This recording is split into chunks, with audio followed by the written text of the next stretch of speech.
Bienvenue à vous, très heureux de vous retrouver pour ce nouveau rendez-vous, cette nouvelle émission Leader at ESCP, 60 minutes avec un leader, 60 minutes d'inspiration, d'échange, de retour et de partage d'expériences à l'initiative du directeur général du groupe ESCP Business School, Léon Loulouza, qui est avec nous. Bonjour Léon. Bonjour Frédéric. Merci d'être avec nous.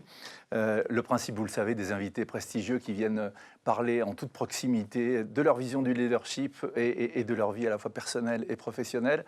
Aujourd'hui, notre invitée d'honneur est la directrice générale de CMA Média, c'est Claire Léost. Bonjour Claire. Bonjour Frédéric. Merci d'être là et de partager avec nous cette heure, 60 minutes ensemble. Je vais préciser que vous avez récemment publié ce livre, J'écrirai votre histoire. C'est de votre histoire qu'on va parler, Claire, pendant ces 60 minutes. Un magnifique ouvrage que je vous conseille, qui est paru chez Jean-Claude Lattès. On parlera tout à l'heure de votre passion pour l'écriture. Je voudrais saluer le directeur général de la Chambre de commerce et d'industrie Paris-Île-de-France, Stéphane Fratassi, qui est notre grand témoin fidèle et qui est avec nous à chaque fois. Et puis aujourd'hui, c'est Philippe Gabillet, professeur émérite à l'ESCP Business School, qui est notre invité. Bonjour Philippe. Bonjour Frédéric. Plaisir d'être avec toi également. Je voudrais saluer aussi nos futurs leaders et tous les membres de la communauté ESCP qui sont dans un studio attenant et que je salue. Voilà, on peut les saluer. Puis ils nous saluent également, et également des étudiants du MS Média auxquels j'ai le plaisir de collaborer, et en particulier Zoé. On va commencer sans plus attendre cette émission avec le décryptage de Philippe Gabillet tout de suite.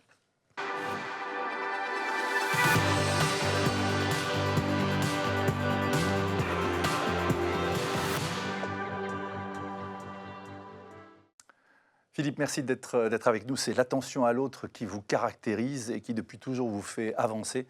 J'ai la chance de vous connaître personnellement puisque nous partageons tous les deux la même table, non pas de négociation mais de délectation. Absolument. Lors de dîners savoureux. Je salue d'ailleurs Jean-Michel Garrigue s'il nous suit.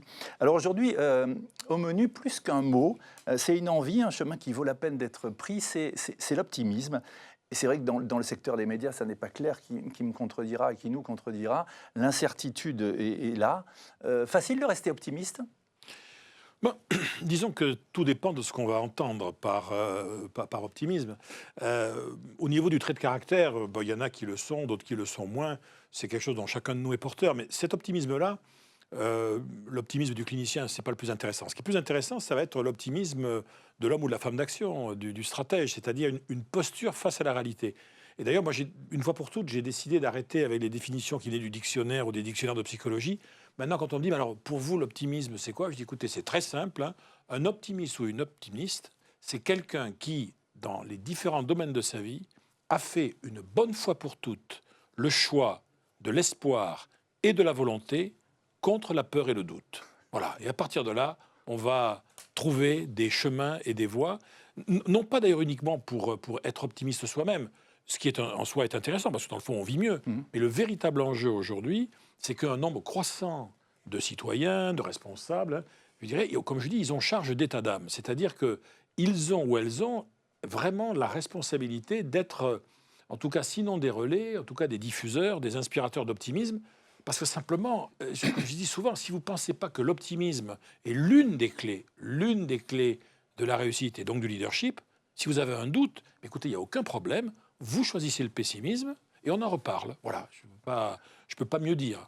Il y a une question de confiance quand même dans l'optimisme. Mais c'est de toute façon, c'est d'ailleurs un autre très grand psychiatre, qui est Christophe André, et qui avait écrit il y a quelques années, dans le fond, l'optimisme, c'est une sorte de confiance a priori dans le monde. C'est-à-dire que par défaut, je vais faire confiance. Ce faisant, je prends un risque. Une sorte de pari, quelque part. C'est un pari et je peux le perdre. Mais je vais faire confiance, mais pas n'importe comment. Parce qu'il rajoutait toujours, c'est une confiance a priori envers le monde, mais attention, toujours complétée par la conviction qu'en cas de problème ou de difficulté, on saura réagir. C'est-à-dire que la vraie formule de l'optimisme, c'est confiance et sentiment d'action. Et d'ailleurs, on voit très bien quelle va être, la formule maléfique du pessimisme social. Hein. C'est lorsqu'on va être durablement dans une posture et de défiance vis-à-vis d'autrui et de sentiment d'impuissance vis-à-vis de soi-même. Et là, à partir de là, plus grand-chose ne peut avancer. Alors, pas évident, quand même, dans le milieu des médias, j'en parlais, que connaît bien Claire, et pour les collaborateurs et collaboratrices aussi, de rester optimiste quand on a un environnement qui est quand même un peu anxiogène. Hein.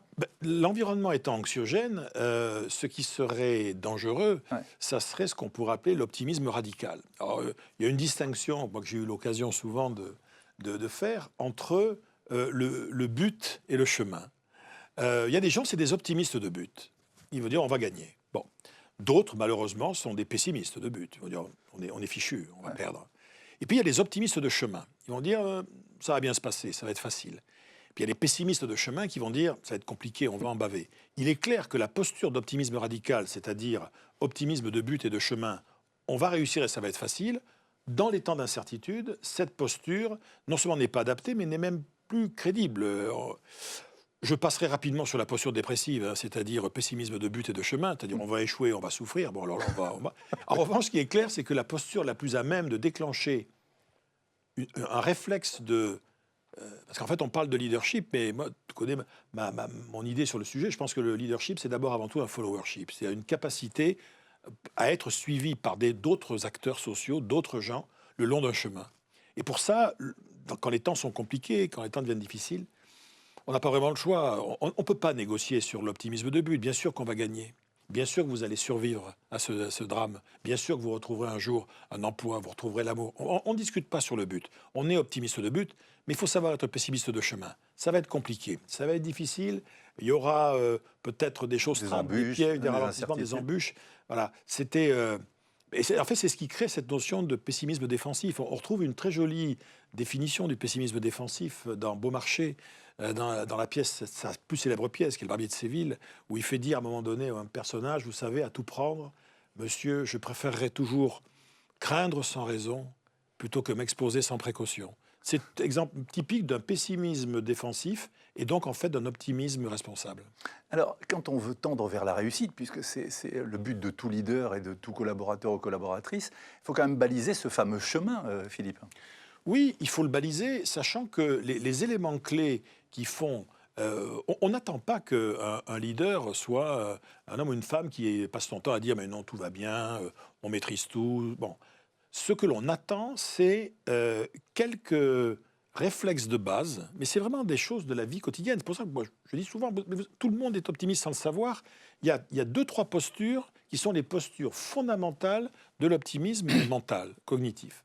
La première posture, c'est de diffuser, surtout quand la situation est compliquée, un message qui est de toute façon, dans tous les cas de figure, mesdames, messieurs, chers amis, il y a des solutions qui se baladent quelque part.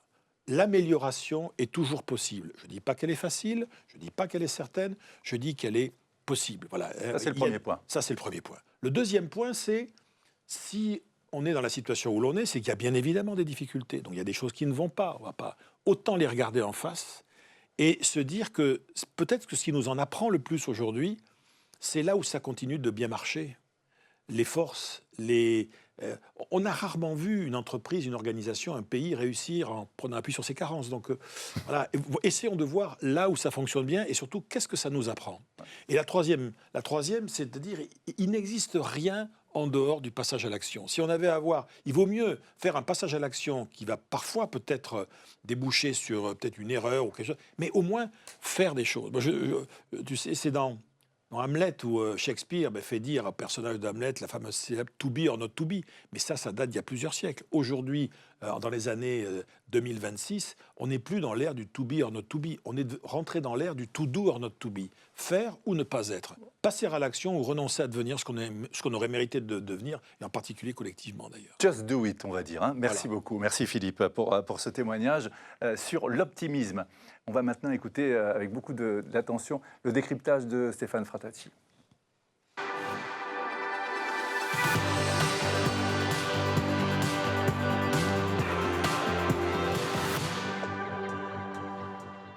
Stéphane, merci d'être avec nous. Vous êtes notre invité permanent. Vous avez table ouverte, plateau ouvert.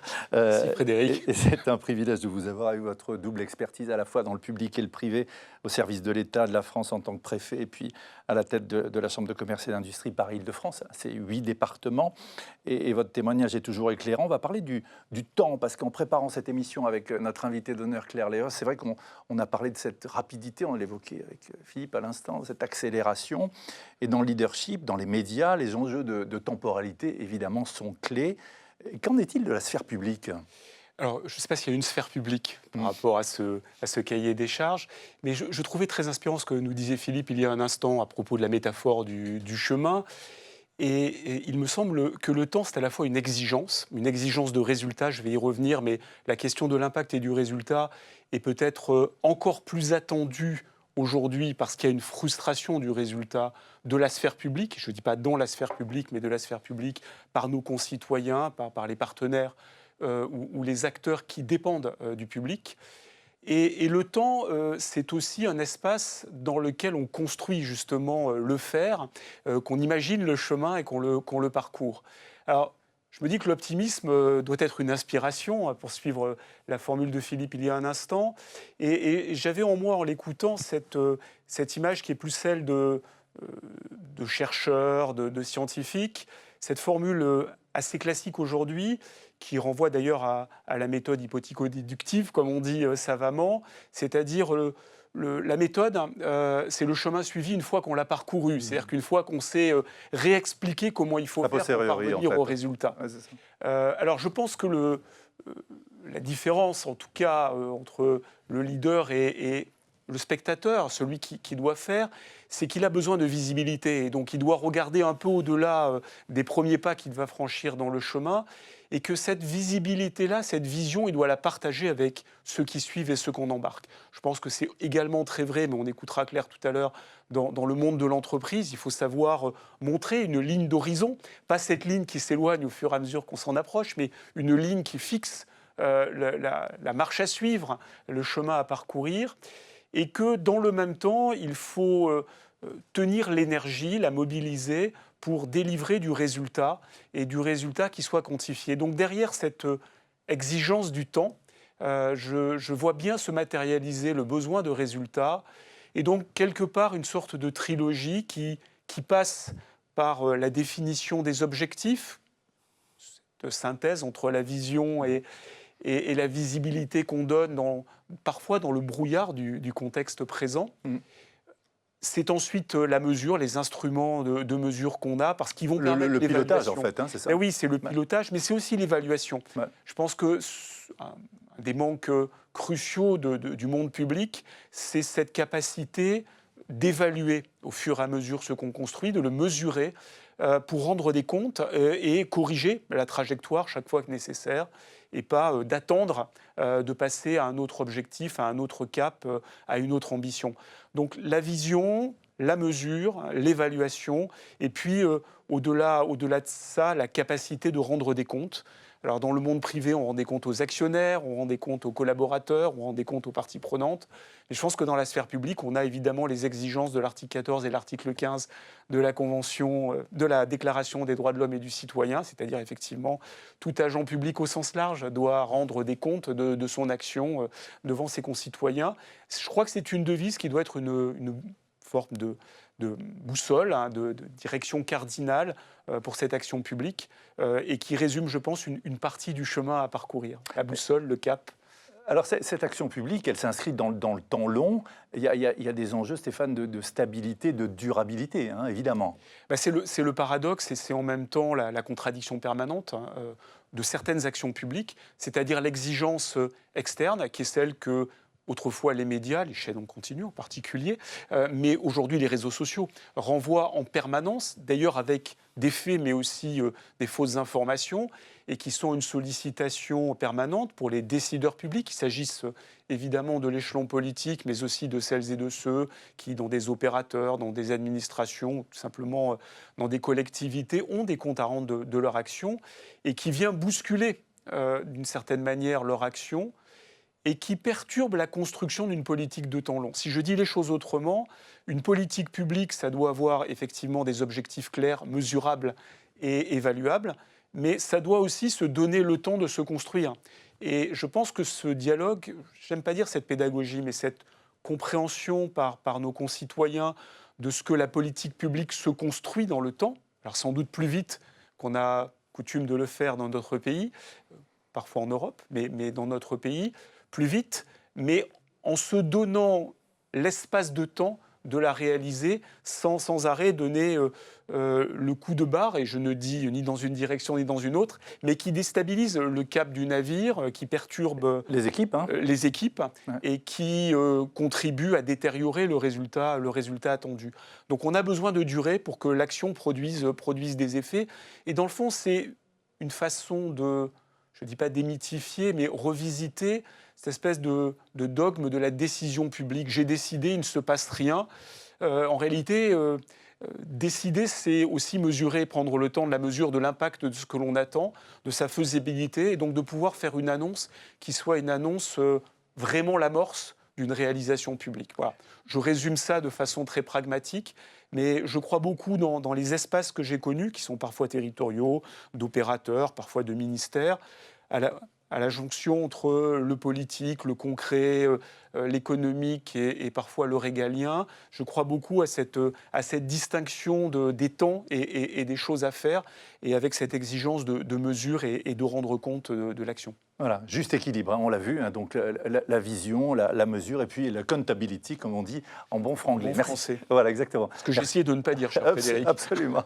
Merci Stéphane. On se retrouvera tout à l'heure avec Philippe et Stéphane pour des questions. Avant d'entamer notre débat entre Claire Léost et Léon Lelouza, je vous propose un micro-trottoir.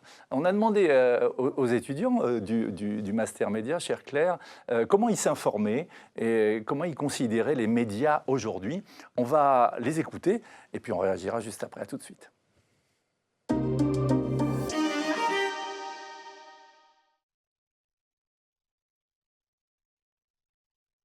Je m'informe via des médias qui reprennent des dépêches de l'AFP, que ce soit Le Monde, mais aussi des nouveaux médias comme Hugo Décrypte. Et je fais toujours attention à bien vérifier les sources, et aussi à l'international, comme Reuters. Ça m'arrive de vérifier aussi via des sites comme Statista ou d'autres sites comme cela. En termes d'intérêt et de moment de la journée, si je suis dans les transports, je vais plus avoir tendance à avoir le temps de me poser pour lire un article. Mais si je mange, je vais plus avoir envie de regarder une vidéo. J'aime beaucoup les médias qui ont une forte empreinte sur le numérique, puisque c'est la manière la plus facile pour moi de m'informer au quotidien, notamment dans les transports ou lorsque je suis en déplacement. Le premier qui me vient en tête, c'est avoir une capacité d'écoute, de dialogue et une capacité de recul. On est de plus en plus dans des médias qui sont des médias d'opinion, donc avoir la possibilité aujourd'hui de s'extraire de sa pensée pour penser autre chose, ça demande beaucoup de courage, une grande intelligence sociale et émotionnelle. Donc c'est les qualités que je relèverais. Voilà, nos étudiants qui se sont exprimés sur les médias. Claire, merci encore d'être avec nous. Voici plusieurs années que vous naviguez avec adresse sur l'océan fascinant, mais ô combien fluctuant du monde des médias. De vagues d'opinion en raz-de-marée technologique, les tempêtes médiatiques font partie de votre quotidien. Et pourtant, vous gardez le cap entre un bâbord économique et un tribord éditorial, et c'est sûrement parce que vous êtes l'un des rares capitaines de vaisseau à écrire des romans et des essais, une sorte de journal de bord intime qui révèle votre personnalité. Et depuis quelques mois, donc, vous pilotez le grand navire CMA Média du groupe CMA-CGM qui embarque à son bord, entre autres, aussi bien RMC, BFM, La Tribune, Corse Matin, La Provence ou encore Brut. Une manière pour vous de continuer à tracer votre sillon en évoluant avec dextérité entre conteneur et contenu. Merci, chère Claire, d'être avec nous. Réaction peut-être au micro-trottoir des étudiants. Oui, avec plaisir. Alors déjà, moi, je voulais réagir sur l'optimisme. Ah oui, ça c'est bien. Parce qu'il y a deux citations qui me guident sur l'optimisme. Il y a une citation de Billy Wilder qui dit les optimistes finiront à Auschwitz et les pessimistes à Hollywood. Et voilà, donc moi je fais toujours très attention à ce concept d'optimisme parce que ça peut conduire à des catastrophes comme on l'a vu. Et puis il y a aussi une phrase de Gramsci qui est très connue qui dit pessimisme de raison, optimisme de volonté, donc, ou optimisme de chemin, comme vous appelez ça. Donc moi je crois beaucoup à ça, au fait d'être pessimiste par nature parce que le monde est ce qu'il est, et donc je pense qu'il ne faut pas du tout être naïf et d'avoir une sorte d'optimisme béat. Ouais. En revanche, ça n'empêche pas, comme vous l'avez dit, de faire des choses, d'être dans l'action, et donc d'avoir un optimisme de volonté, au sens de faire des choses et se dire qu'on va y arriver. Mais voilà, je trouve que c'est une notion qui est quand même dangereuse, et donc il ne faut pas être optimiste par nature, parce que... Oui. Voilà. Un optimisme béat. Réaction à ce que disaient les étudiants et les étudiantes sur les médias, comment ils s'informaient, médias d'opinion. Oui, alors j'ai trouvé que ils étaient particulièrement bons élèves, dans le sens où ils disent qu'ils vérifient leurs sources. Ah ben bah, c'est formidable. Je vois ça, je suis très impressionnée. Et puis il disait aussi que le leader dans les médias devait avoir du recul par rapport au quotidien. Je pense que c'est vrai pour tous les dirigeants en fait, dans les médias ou même ailleurs. C'est vrai que particulièrement dans les médias, on est un peu le nez collé à la vitre, puisque l'actualité elle change tout le temps. Donc il y a un côté assez addictif à travailler avec cette matière qui est l'actualité, parce qu'on est dans l'adrénaline de l'instant, et en même temps, justement, on peut perdre son bon sens, et donc c'est très important d'avoir ce recul et d'arriver à se détacher, de ne pas avoir le nez collé sur la vitre, parce que c'est facile de se laisser entraîner par cette actualité. Donc, effectivement, le recul, c'est très important. Prendre le temps de sortir le nez du guidon. Oui. Claire, quand on parle de leadership, leader, expert, le regard de Claire Léost? Alors, c'est très différent. L'expert, c'est vraiment un spécialiste d'un métier. Donc lui, on va lui demander son avis, on va lui demander d'intervenir sur un sujet très précis. Le leader peut être expert de quelque chose, mais pas forcément. Le leader, pour moi, c'est quelqu'un qui doit à la fois donner des racines et des ailes, pour reprendre le titre d'une émission de télé. Des racines parce qu'il doit donner un socle à l'action. Il doit donner une stabilité, c'est-à-dire que les équipes qui sont autour de lui, qui vont prendre des risques, qui vont être des experts parfois, doivent se sentir soutenus et en confiance, donc avoir un socle, une colonne vertébrale. Et il doit aussi donner des ailes, parce qu'il doit entraîner tout le monde vers plus grand que soi, vers plus grand que son travail. Donc une énergie positive, quelque part. Exactement. Je crois que c'est Keynes qui disait on ne tombe pas amoureux d'un taux de croissance, donc on ne se lève pas le matin pour faire de la croissance, pour faire du profit. On se lève le matin parce qu'on a un projet, parce qu'on a quelque chose qui fait du sens pour nous. Et donc c'est au leader de donner je ne sais pas si c'est le sens, parce que le sens c'est un mot à la mode, mais en tout cas cette direction. Je prenais la métaphore de la mer tout à l'heure, et pas trop fluctuer en fait. Donc. Oui, alors après, oui, c'est vrai que la mission, elle doit rester toujours la même. Par exemple, nous, notre mission en tant que médias, c'est d'informer les Français et de divertir les Français. Donc ça ne change pas. Après, la façon dont on le fait va changer énormément. Il y a 30 ans, c'était surtout via le média papier. Aujourd'hui, c'est via le digital, la vidéo, les réseaux sociaux. Demain, l'intelligence artificielle. Donc c'est vrai que donc ça bouge bouge énormément autour de nous, mais c'est vrai que la colonne vertébrale, ça reste informer les Français, et ça change pas la mission. Léon, le leadership, tu as coutume de dire que c'est un peu un athlète d'entreprise, le leader. Hein? Le leader, effectivement, il doit passer au moins 40 ans dans l'entreprise et être performant. Alors qu'un athlète sportif, il est performant sur une période très courte. Et donc, comment être performant sur cette durée et comment être disponible? Parce que Claire parlait justement en tout cas, les différents types de leadership, mais par définition, un leader, pour que ça reste, il faut que ce soit singulier. Et que ce soit vraiment qui colle par rapport au contexte, à l'industrie, et aussi par rapport à sa personnalité.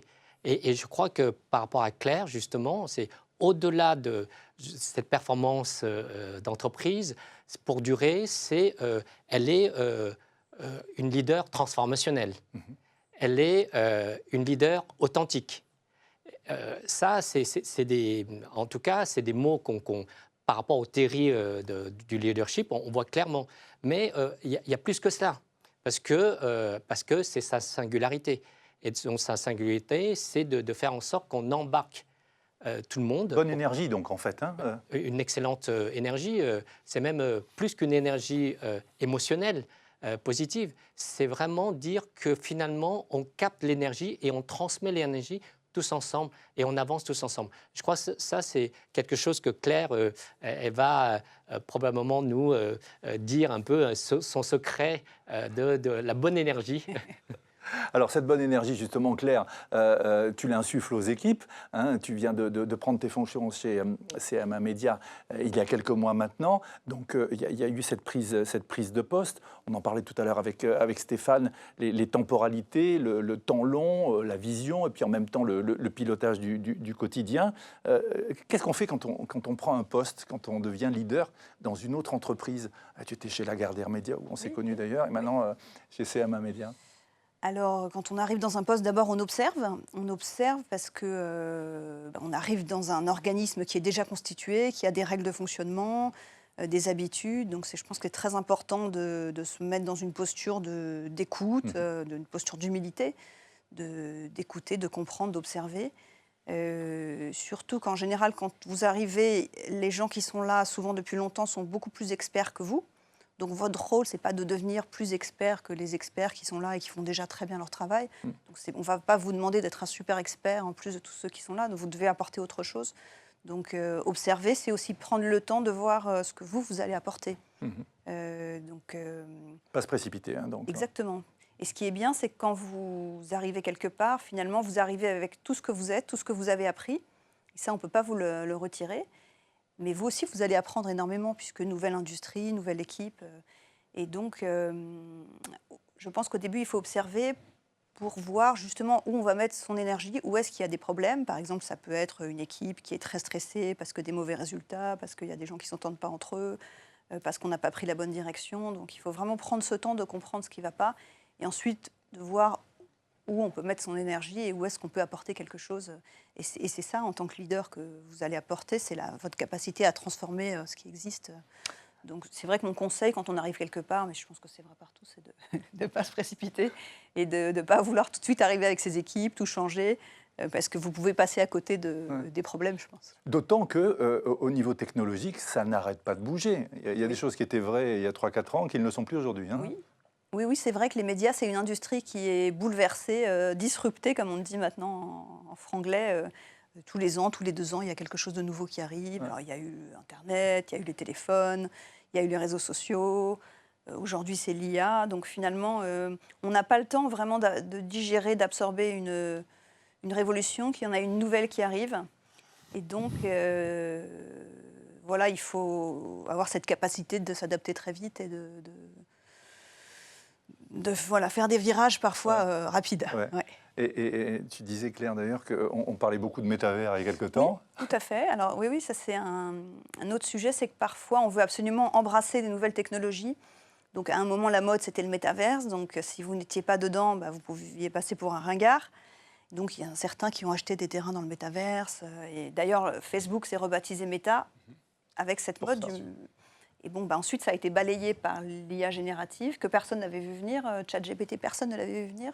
Donc, plus personne ne parle du métaverse. Je ne sais pas ce que sont devenus ces terrains qui ont été achetés. Un peu en friche, hein, je ne pense pas qu'on a pu construire quelque chose. Hein. Mais c'est pour dire que... d'où l'importance de la colonne vertébrale et de garder bien en tête sa mission, parce que sinon, on peut se laisser embarquer à vouloir absolument embrasser tout ce qu'il y a de nouveau.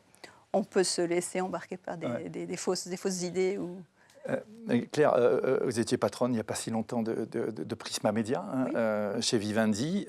Les enjeux d'aujourd'hui, il faut savoir capter aussi ces enjeux. On parle de technologie, on parle aussi des attentes du public qui sont changeantes. On parle de santé-environnement. Avoir cette colonne vertébrale. Et puis il y a des enjeux de distribution aussi dans le milieu des médias. Hein.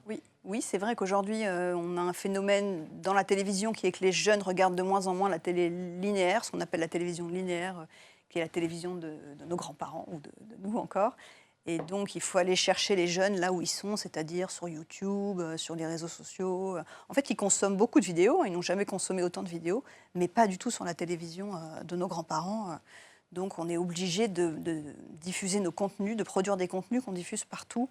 là où sont les usages, donc c'est-à-dire les plateformes, les réseaux sociaux, les chaînes fast. Donc c'est un écosystème qui est très vaste. Ouais.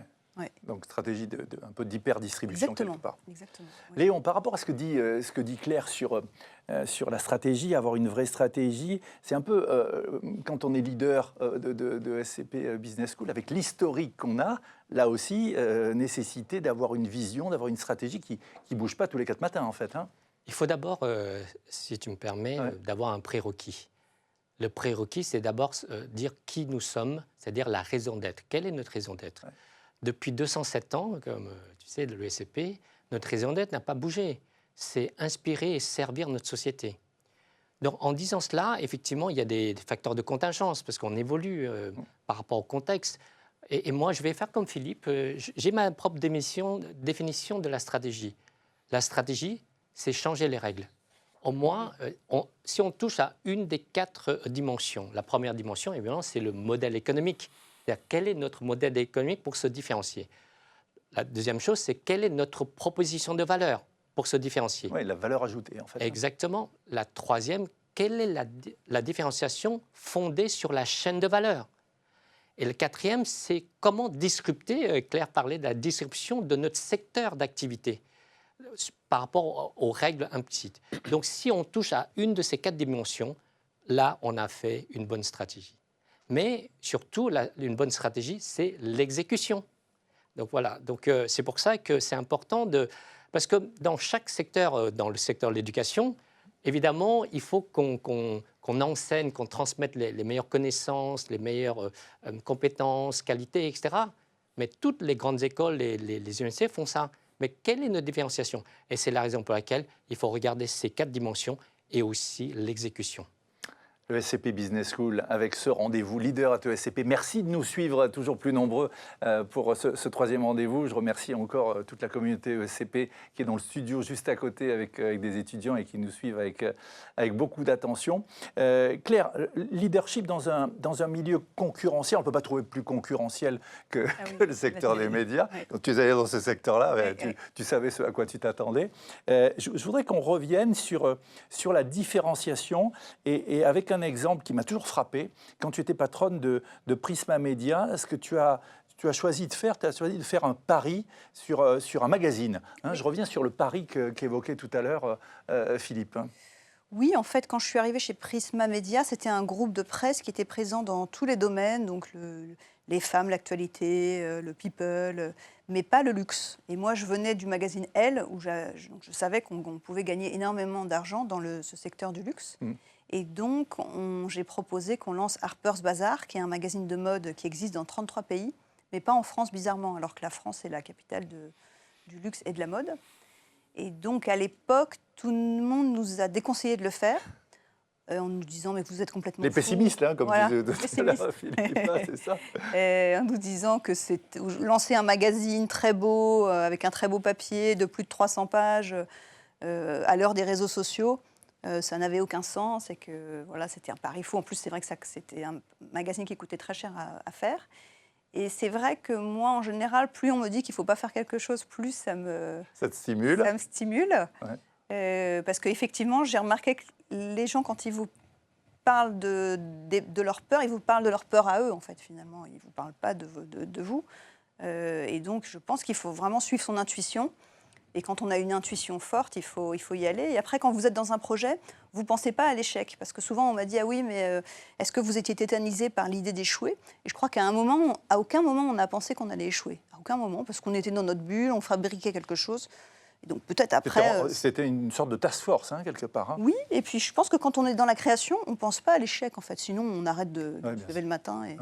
Donc, on était dans la création. Et je pense aussi que même si on avait échoué, pour moi, c'était pas un problème d'échouer. Ça, je pense que c'est très important aussi pour les leaders. Je crois que c'est Churchill qui dit que la vie, c'est aller d'échec en échec avec enthousiasme. Bon, alors il faut quand même avoir du succès. mais Stéphane, c'est tu vrai. veux réagir peut-être par rapport Churchill, il avait sa fameuse dépression, son chat noir, comme il disait, donc il avait aussi C'était aussi dans ce cycle-là Oui, qui pouvait c'est vrai, expliquer c'est sa vrai. façon de mettre en scène sa propre vie, d'ailleurs. Ouais. Oui. Mais c'est vrai que si on a peur de l'échec, je pense qu'on va pas très loin dans la vie, parce que des échecs, on en a tous. Bien Et sûr. voilà, c'est Mais ça justement permet notre de capacité. rebondir. Exactement. Claire, je voudrais qu'on revienne sur comment vous avez fait. Donc vous avez dit on va faire un peu l'inverse, hein, c'est-à-dire que parce Oui, que donc, le Harper's Bazaar c'était des couves qui étaient les mêmes partout, hein, je crois. Hein. Oui, alors disons qu'il y avait des magazines concurrents, des magazines féminins concurrents, et la tendance c'était un peu d'uniformiser, donc dans tous les pays de mettre la même couverture. Donc par exemple, je sais pas, vous preniez une star américaine, Rihanna ou Beyoncé, puis vous mettiez sa tête partout. Donc à Paris, en Corée, La globalisation. au Brésil. Ouais.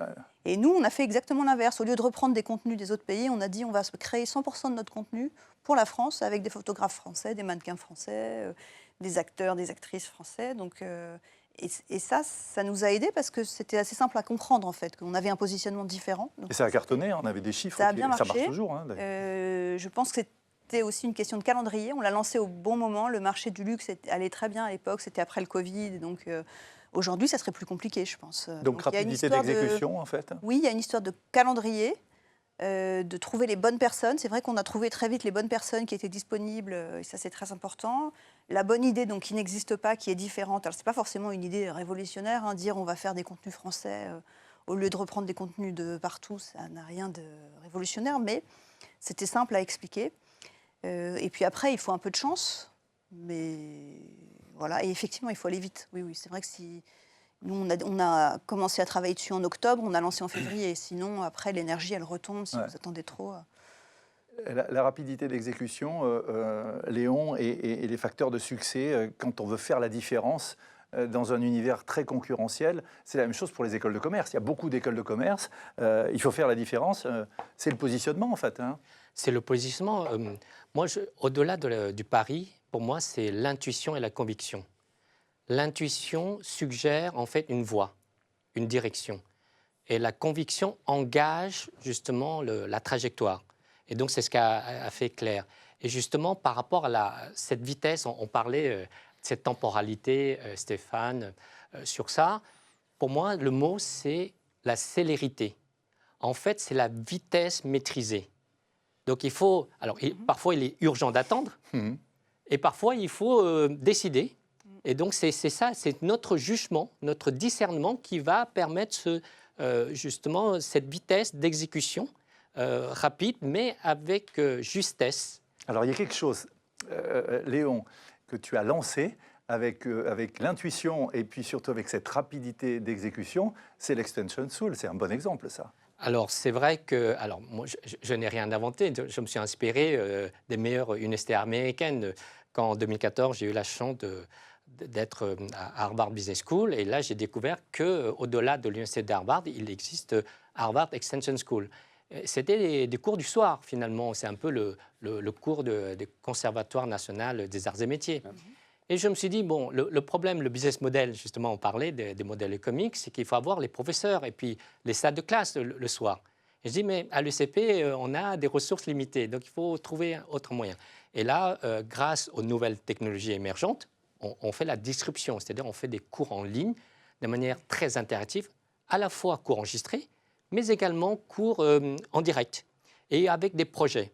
Et donc, effectivement, on a fait cette disruption pour avoir l'excellence pour tous et pour toutes, un programme justement sur 8 mois et qui permet d'avoir une professionnalisation sans être diplômé de l'ESCP, mais être membre de la communauté de l'ESCP et qui permet justement de rebondir et d'avoir cette réflexion et surtout de bénéficier de l'excellence académique de l'ESCP. Voilà, CQFD. Je voudrais qu'on parle d'un autre sujet.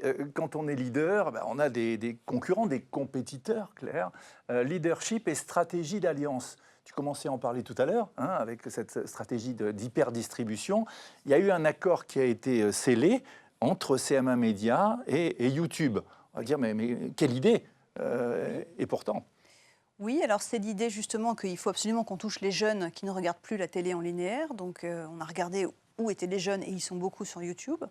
Donc c'est vrai qu'on a passé un accord, parce qu'on pourrait se désoler et se dire, voilà, les plateformes sont en train de devenir des concurrents. Et puis fermer la porte et terminer. Voilà, et se recroqueviller sur nous-mêmes, mais ce n'est pas très intéressant, parce que nous, ce qu'on veut, c'est que nos programmes soient vus, soient diffusés. Et donc, on a passé cet accord qui fait qu'à J+14, donc nos programmes sont chez nous, sur nos propres plateformes pendant 14 jours, et ensuite, ils arrivent sur YouTube. Donc, ça peut être des documentaires, des jeux, des émissions de divertissement, et donc, ils sont disponibles pour un autre public, puisque ce n'est pas le même public que celui de la télé.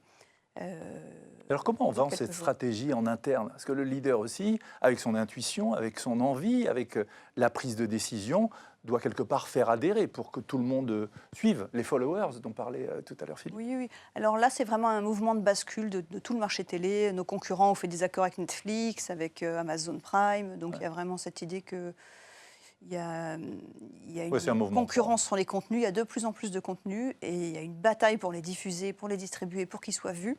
Et donc, en fait, on n'a pas le choix. C'est un mouvement de fond, cette hyper-distribution, comme vous dites. Et quand on demande à Claire, mais justement, quelle est la stratégie? Qu'est-ce qu'on répond? La stratégie, en fait, c'est toujours de... Alors, nous, notre métier, donc, il est simple. Notre mission, comme je l'ai dit, c'est informer, divertir. Voilà, c'est ça, informer, divertir. Après, notre modèle économique, c'est aujourd'hui produire des audiences, produire des contenus qui génèrent des audiences et qu'on monétise par la publicité. Donc ça, c'est notre modèle historique. Donc aujourd'hui, ces audiences, si elles se déplacent vers d'autres canaux, il faut qu'on suive ces audiences. Ouais. Donc voilà, donc notre métier, c'est toujours ça, générer des audiences via nos contenus, et ensuite les monétiser par la publicité. Alors après, il y a un autre sujet, c'est est-ce que la publicité aujourd'hui va durer? Est-ce que ce modèle-là, qui est le modèle traditionnel de la télé, il va durer? Peut-être pas. Donc peut-être qu'on doit aussi se poser la question des abonnements, du modèle des contenus payants. Donc notre métier, notre stratégie, comme tu dis, c'est en permanence de faire des arbitrages et de comprendre quel va être l'usage de demain, qu'on doit anticiper, et faire évoluer nos modèles en fonction de l'évolution, des usages, de la consommation, de ce que veulent les annonceurs qui veulent parler à ces audiences. Donc, agilité, en fait. C'est ça, agilité. Léon, agilité, justement, par rapport à ce que disait Claire, avoir un peu un esprit start-up, quelque part. Il faut toujours avoir un esprit start-up. Nous, on existe depuis 207 ans et il faut toujours avoir cet esprit de start-up. Dire, effectivement, disait Philippe, il faut finalement... faire en sorte que les autres vous suivent et donc montrer le chemin. Et ça, c'est vrai. Ce qu'a fait Claire est très bien. En fait, nous, dans les théories du management, on parle déjà de la cooptition, la coopération, compétition, donc cette contraction. Et le faire parce que dans la mesure où on génère de la synergie et de la complémentarité, mais de la création de valeur. Donc je pense que voilà, le modèle de stratégie, il faut justement ne pas copier, et donc d'inventer les nouvelles façons, les modes de stratégie. Oui, pour se démarquer, en fait, c'est ça. Exactement. La cooptition, je ne connaissais pas. Voilà. C'est pas très joli, mais... Mais au moins, c'est vrai qu'il y a les deux, il y a les deux enjeux. Je voudrais qu'on parle, Claire, je disais, tu as un vrai talent d'écriture. Tu as écrit un livre qui met en avant le sujet du leadership au féminin. Le rêve brisé des working girls. Je voudrais que tu nous rappelles brièvement la genèse de ce livre. Toi qui as fait aussi une école de commerce de la Chambre de commerce et d'industrie Paris-Île-de-France, en l'occurrence HEC. Oui, alors c'est un livre que j'ai écrit il y a une quinzaine d'années parce que j'avais retrouvé par hasard mes camarades de promo d'HEC et j'avais pour un anniversaire de promo, je crois que c'était les 10 ans de la promo.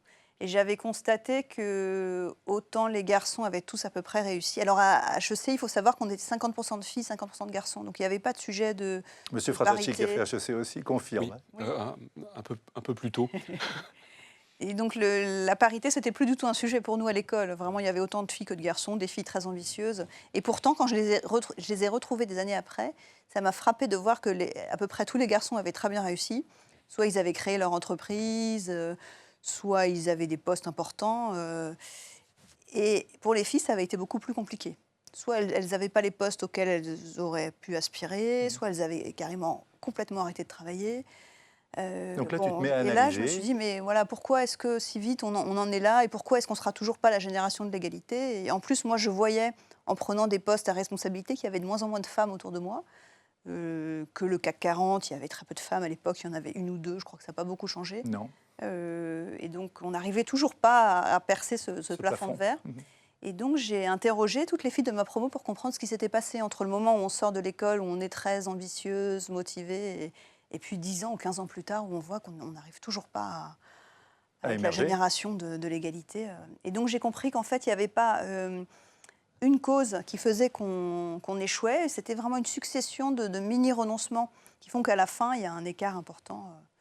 Comme, Voilà. par exemple.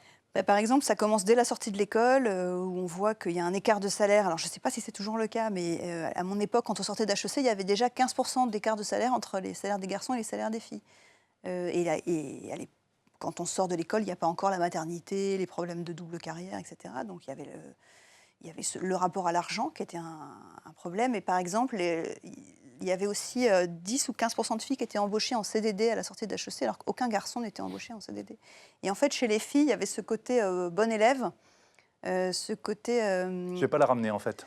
Oui, c'est déjà tellement formidable qu'on me donne un poste, que je ne vais pas en plus parler d'argent et que je ne vais pas en plus ergoter sur le contrat. Et donc, Jouer des coudes, en fait. Hein. Voilà. Et ça, c'est vraiment le syndrome de la bonne élève, c'est-à-dire que les filles, on nous programme pour être des bonnes élèves, c'est-à-dire bien travailler à l'école, avoir des bonnes notes, avoir des bons points. Ça, vraiment, on est formaté pour ça. C'est pour ça qu'on voit dans les taux de réussite au bac, le nombre de mentions très bien, c'est toujours les filles qui sont premières partout. Mais après, Mais en revanche, après, le monde de l'entreprise, ce n'est pas une méritocratie, c'est un monde qui est compétitif, c'est un monde où il faut se mettre en avant. Et ça, je pense que les filles ne sont pas formées pour tu dis aussi qu'il y a une sorte de syndrome de l'imposteur aussi. Hein. Oui, c'est ça. Alors, je pense que les garçons peuvent l'avoir aussi, mais c'est surtout cette idée que les filles sont formées pour la méritocratie, donc elles excellent à l'école, qui est une pure méritocratie. Mais dès qu'elles arrivent dans un monde comme l'entreprise, je pense qu'elles ne sont pas préparées en fait, à ce monde, et l'école ne les prépare pas. Léon, l'analyse par rapport à ce sujet qu'évoquait Claire. Ce qu'elle dit est très juste, et c'est pour ça qu'on corrige ces biais, évidemment, avec du coaching, Oui. pour donner beaucoup plus confiance, parce que Claire parlait des codes sociaux, puis même des jeux politiques. Parce qu'en fait, vous savez, en termes de management, j'ai fait une recherche, il y a 3 dimensions. Il y a la dimension valeur ou culture, la dimension économique, on parlait d'atteindre les objectifs mesurables, mais il y a aussi cette valeur qu'on oublie souvent, c'est les jeux politiques. Et en fait, c'est une combinaison de ces 3 dimensions.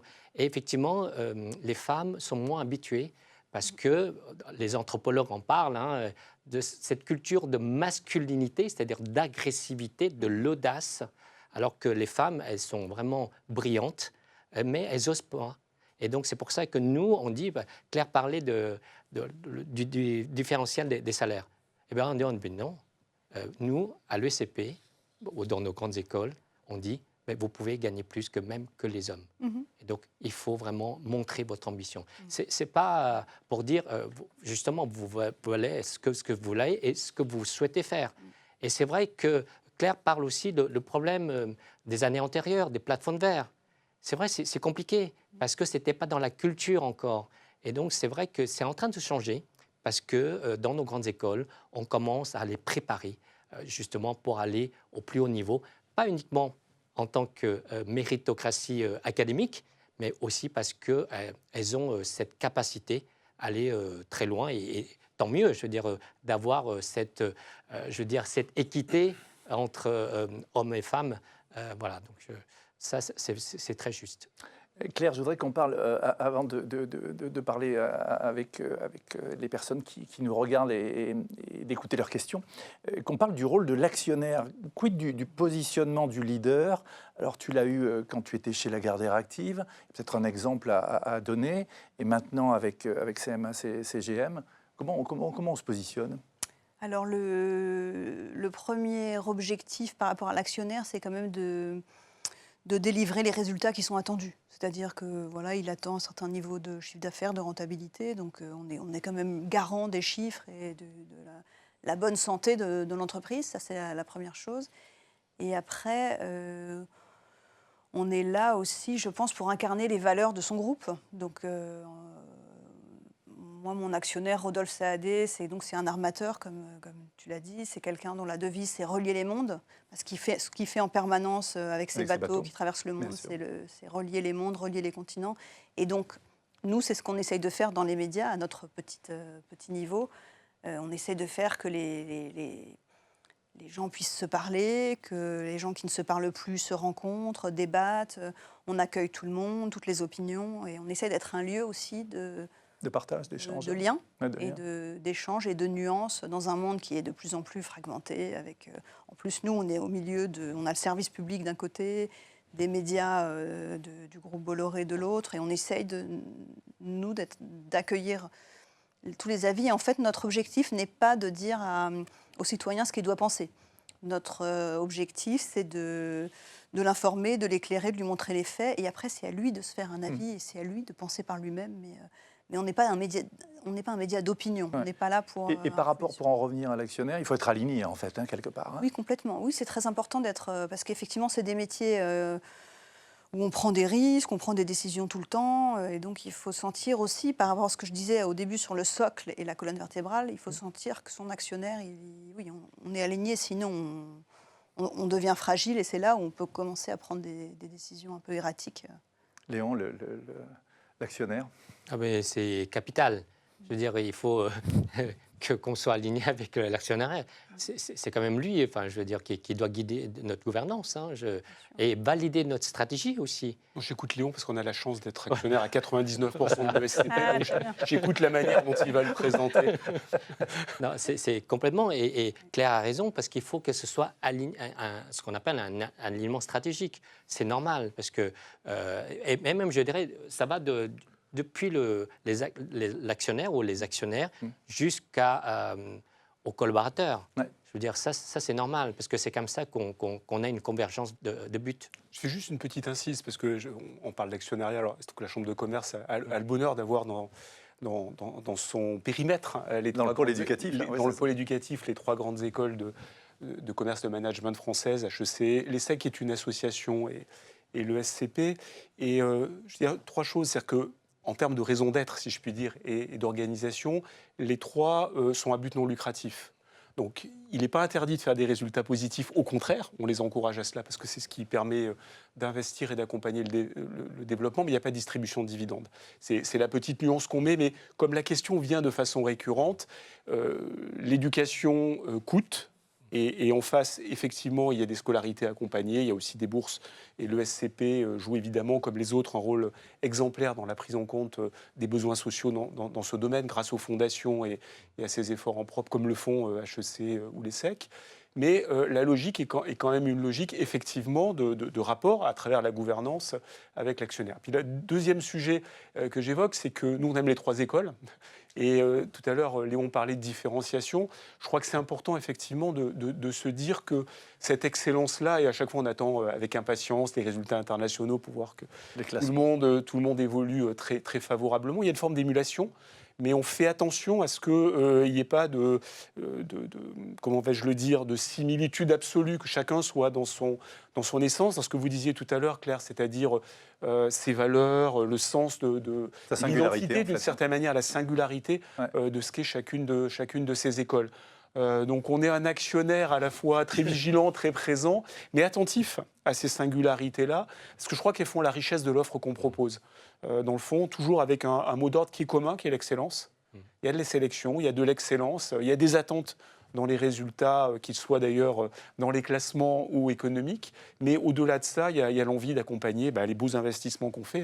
Le futur campus de l'ESCP qui est en train de se construire, que la Chambre de commerce a décidé de mettre en route, le campus d'HEC dont on vient d'annoncer le lancement formel, et puis l'ESSEC qui vient de réaliser là aussi son beau campus. Donc on accompagne les 3 écoles avec cette détermination. Voilà, je ferme ma petite parenthèse, mais puisqu'on parlait d'actionnariat, c'est aussi l'occasion d'envoyer évidemment un beau clin d'œil à l'ESCP en particulier aujourd'hui, mais aux autres écoles dont on est également fiers. Je voudrais qu'on termine avant de passer aux questions-réponses. On parlait d'excellence, excellence dans le leadership, Claire, et puis aussi dans l'écriture.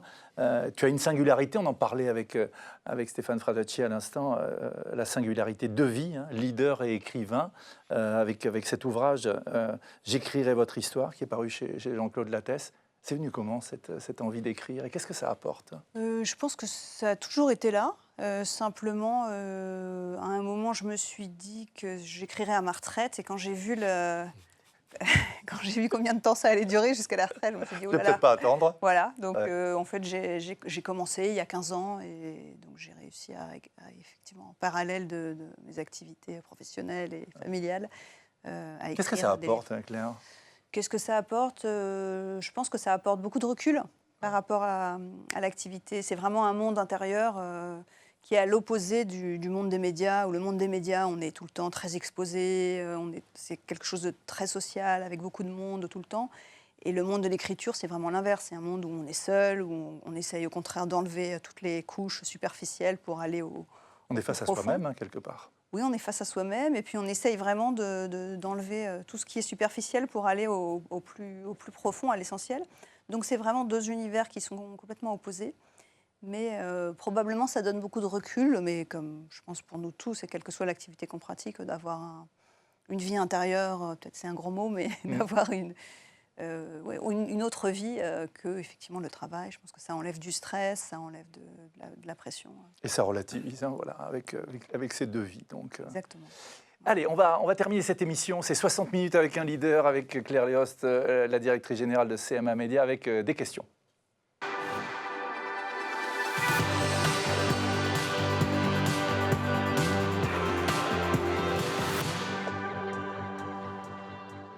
Stéphane, une question pour Claire Léost.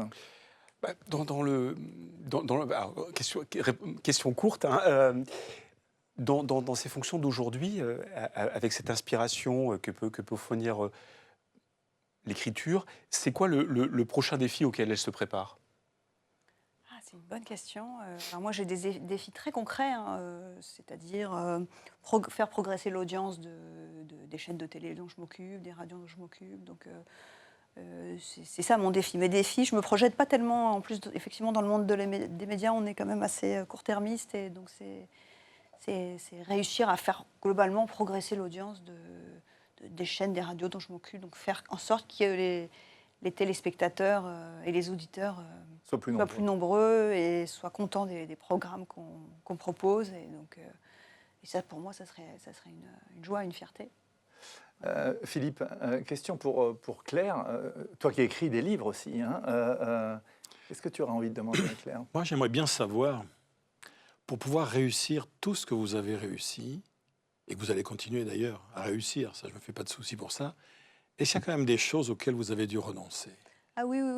Oui, parce que ça donne l'impression comme ça que c'est facile, mais par exemple, j'ai renoncé à des vacances ou des moments avec mes enfants. Par exemple, les livres, je les ai beaucoup écrits pendant les vacances de Noël ou les grandes vacances. Donc, pendant que ma famille allait à la plage ou allait sur des skis, moi, j'étais enfermée dans ma petite chambre à écrire. Et d'ailleurs, ce qui est intéressant, c'est que plus le temps passe, plus je trouve que c'est difficile de renoncer à ces moments de vie ou ces moments avec sa famille. Et donc, à chaque nouveau livre, je me dis, mais est-ce que vraiment je vais m'enfermer encore pendant des semaines et des semaines et puis, en fait, on finit toujours par replonger. Mais oui, c'est sûr que choisir, c'est renoncer. Souvent, on dit, mais c'est sûr qu'on renonce à des moments de vie. Oui. Parmi les questions qui sont remontées de la communauté ESCP et de vous tous et vous toutes qui nous regardez, et puis vous qui êtes dans le studio juste à côté, il y a une question qui est très intéressante. Si vous aviez 20 ans, Claire, vers quel métier des médias vous orienteriez-vous? Si j'avais 20 ans, je crois que je ferais la révolution.